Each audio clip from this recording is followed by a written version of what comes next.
India's largest digital media network Suman టీవీతో చేతులు కలపండి. ఫ్రాంచైజ్ ద్వారా లోకల్ మీడియా పార్ట్నర్ అవ్వండి.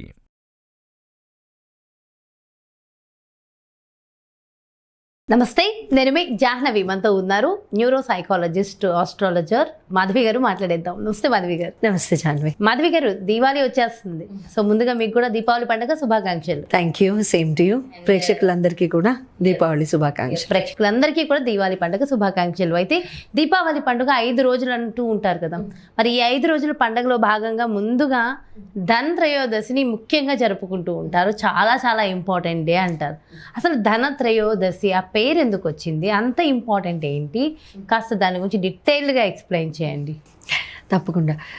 ముందుగా ప్రేక్షకులందరికీ మనం చెప్పుకున్నట్టుగా దీపావళి శుభాకాంక్షలు.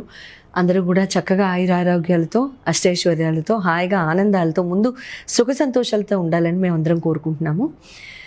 తర్వాత ధనత్రయోదశి నుంచి మొదలయ్యే ఈ 5 రోజుల పండుగని ప్రతి వాళ్ళు, అసలు ఇంకా చెప్పాలి అంటే అన్ని దేశాల వాళ్ళలో కూడా, ఎక్కడైతే మన ఇండియన్స్ ఉన్నారో వాళ్ళలో కూడా ఈ ఊపు అనేది వచ్చేస్తూ ఉంటుంది in general. Dhanatrayodashi especially Dhanvantari భగవానుడి యొక్క పుట్టినరోజుగా చెప్పుకుంటూ ఉంటాం. ధన్వంతరి అంటే గాడ్ ఆఫ్ గాడ్స్ అని అంటాము, లేకపోతే మెడిసినల్ గాడ్ ఆఫ్ గాడ్స్ అని అంటారు. అయితే భగవంతుడికే మెడిసిన్ ని అందించే ఆ భగవంతుడిగా చెప్పుకుంటూ ఉంటాం. అండ్ ఇన్ జనరల్ ఇక్కడ ఎలా ఉంటుంది అంటే, ఈ భగవంతుడు, ఈ ధన్వంతరి భగవానుడు, ఆయన చేతిలో ఒక చిన్న నెక్టర్ పాట్ లాగా ఉంటుంది. పూర్తిగా కలసం అని చెప్పలేము, చాలా సన్నటి మెడ ఉన్న పాట్ లాగా ఉంటుందన్నమాట. కూజ అని అంటాను చూడు తెలుగులో, ధనవంతరి కూజ అని అంటారు దాన్ని. పూర్వకాలంలో మన అమ్మమ్మలు, నాయనమ్మలు ఇంట్లో ఉంటే కూజాలు కూడా వాడేసిన ఇల్లు మనం చూసుంటాం. సో ఆ కూజ ఉంటుంది ఈయన చేతిలో, కలశం కాదు ఇన్ జనరల్ చెప్పాలంటే. ఆ కూజ మొత్తం కూడా మెడిసినల్ నెక్టర్ అంటారు దాన్ని. ఆ మెడిసినల్ నెక్టర్ ఈయన చేతుల్లో ఉంటుంది. అయితే ఆ భగవానుడి యొక్క పుట్టినరోజుగా స్పెషల్గా చెప్పుకుంటూ ఉంటాం అనమాట. అందుకని ఇప్పుడు చూడండి, మీరు కేరళ ఆయుర్వేదిక శాలల్లో కానివ్వండి, ధన్వంతరి ఆయుర్వేద శాల అని కానివ్వండి, అలా పేర్లు పెడుతూ ఉంటారు వాళ్ళు.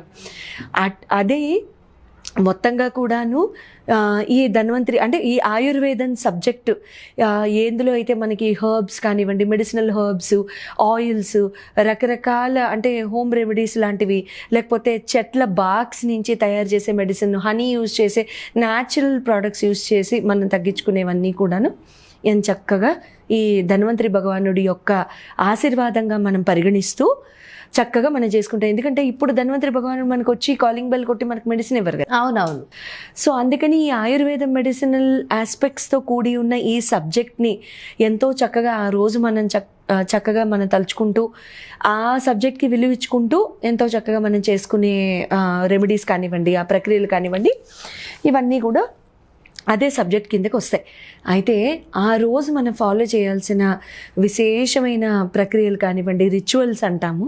ఆ రిచువల్స్ ఏంటి అంటే, ధన్వంతరి భగవానుడిని ముందు తలుచుకోవడము, ధన్వంతరి స్తుతి అని ఉంటుంది.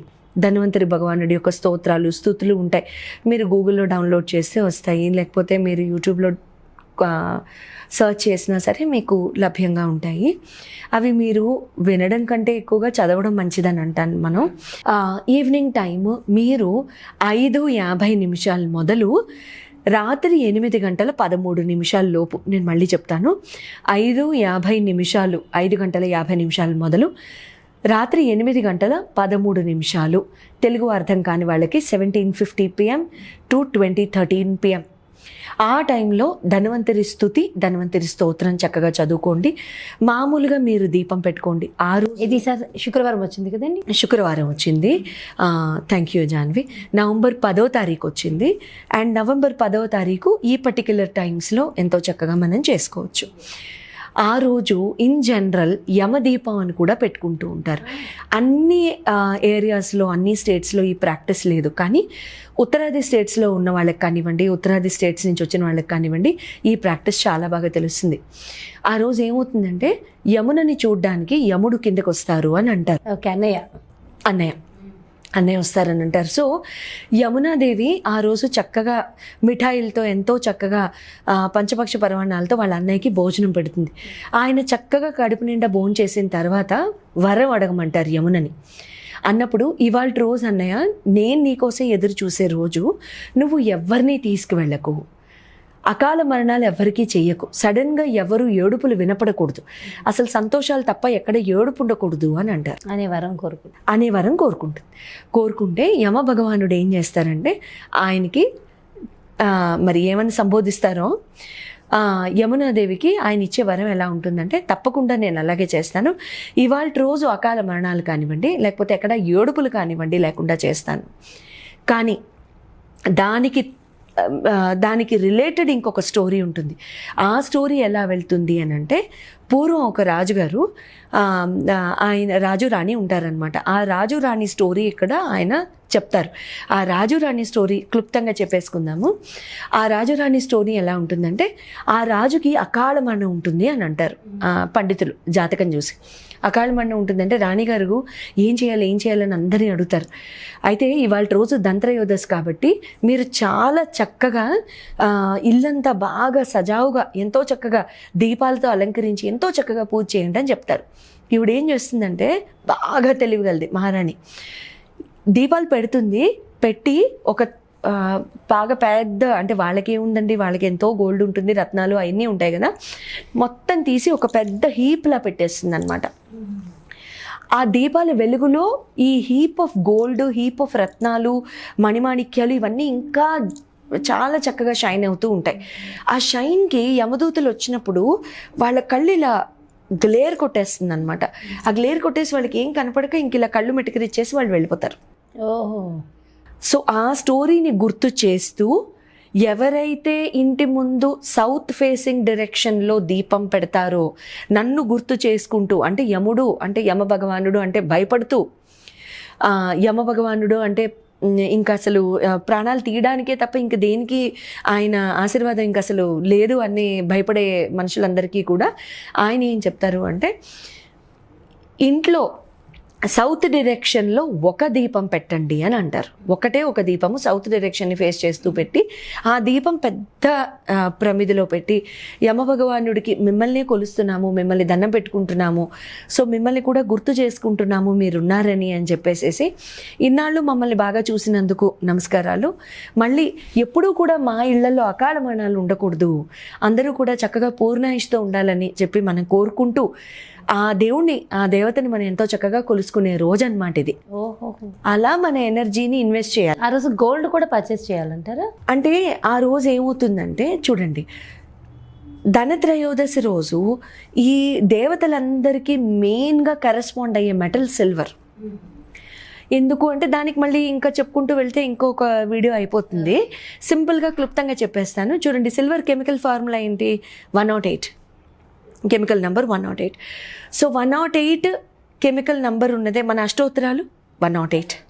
అన్నీ కూడా మనం పూజలు మంత్రాలు ఏం చేసినా 108. మనకి మాలలు ఉన్న బీడ్స్ 108. సో మెయిన్ మెటల్ వచ్చేసేసి గోల్డ్ కంటే ఎక్కువగా సిల్వర్ అనమాట. సిల్వర్లో ఏదైనా మీరు కొనుక్కోవచ్చు. స్టీల్ది దయించి మీరు కొనుక్కోకండి. నమస్కారం పెడుతున్నాను మీ అందరికీ కూడాను.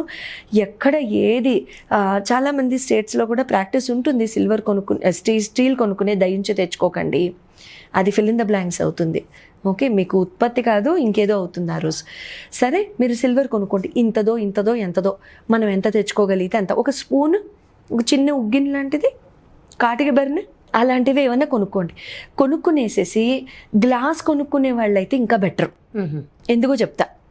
గ్లాస్ కొనుక్కునే వాళ్ళైతే పూజా మందిరంలో ఎంతో చక్కగా మీరు అందులో నీళ్ళు నింపుకుని మీరు ఆ గ్లాస్ నీళ్లు అలా పెట్టుకోవచ్చుగా. లేకపోతే తర్వాత నేను చెప్పే రెమెడీలో ఈ గ్లాస్ని ఎలా వాడాలో చెప్తాను. అవునా? Okay, super. సో అందుకని ఈ గ్లాసు చిన్నదైనా పర్వాలేదు, మనం టీ తాగే గ్లాస్ అంతదైనా పర్వాలే, లేదు పెద్దదైనా సరే, ఇంట్లో వాడుకోవడానికి కూడా కొనుక్కోవచ్చు కదా. వాడుకోవచ్చు. ఏ తెచ్చుకున్నా మన శక్తిని బట్టి మీరు తెచ్చుకోండి, ఇబ్బంది లేదు. మీరు నిత్యం పూజలో వాడే వస్తువు అయినా సరే, ఎందుకంటే సిల్వర్ పువ్వులు ఉంటాయి కదా, మీరు పూజ చేసుకునే 11 వేసో 5 వేసో 9 వేసో ఆనందంగా తెచ్చేసుకోండి. సో పువ్వులు కూడా తెచ్చుకోవచ్చు. పూలు కూడా తెచ్చుకోవచ్చు. ఎంతో చక్కగా ఏదైతే పూజకి వాడతామో, ఏదైతే సిల్వర్ ఎలిమెంట్ ఉంటుందో, ముఖ్యంగా సిల్వర్, లేదు గోల్డ్ ఎఫోర్డ్ చేసే వాళ్ళు ఉంటే ఆనందంగా మీరు సిల్వర్తో పాటుగా గోల్డ్ తెచ్చుకోండి. అందుకని సిల్వర్ని వదిలేసేసి ఉట్టి గోల్డ్ కొనేసుకో. సో అవి చేస్తే రెమెడీస్ పరంగా అయితే ఇవేనంటారా, ఇంకేమైనా రెమెడీస్ ఉంటాయంటారా ఆ రోజు ముఖ్యంగా మనం చేసుకోవాల్సిన రిచువల్స్ అయితే ఇవి. ఆ రోజు రెమెడీ కోసం మనం కోరుకోకుండా మన రిచువల్నే కోరుకుందాం. ఎందుకంటే రెమెడీ మనం ఎప్పుడు చేస్తాము, మనకి ఏదైనా పాడవడం కానివ్వండి, ఏదైనా అయినప్పుడు దాన్ని బాగు చేసుకోవడానికి అన్నట్టుగా రెమెడీ.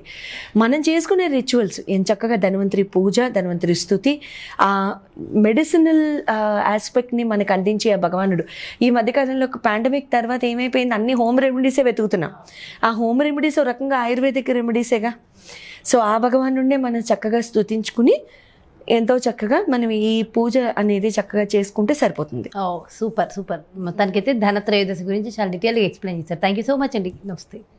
వెల్కమ్. ఎస్, చూసారు కదండి. మరి ధనత్రయోదశి, మరి ఆ పేరు ఎందుకు వచ్చిందో, ఆ రోజు ఖచ్చితంగా మనం చేయాల్సిన రిచువల్స్ ఏంటి చాలా డీటెయిల్గా ఎక్స్ప్లెయిన్ చేశారు. అదేవిధంగా రెమెడీ కూడా చెప్పేశారు. సో డెఫినెట్గా ఇవన్నీ కూడా ఫాలో అవ్వండి.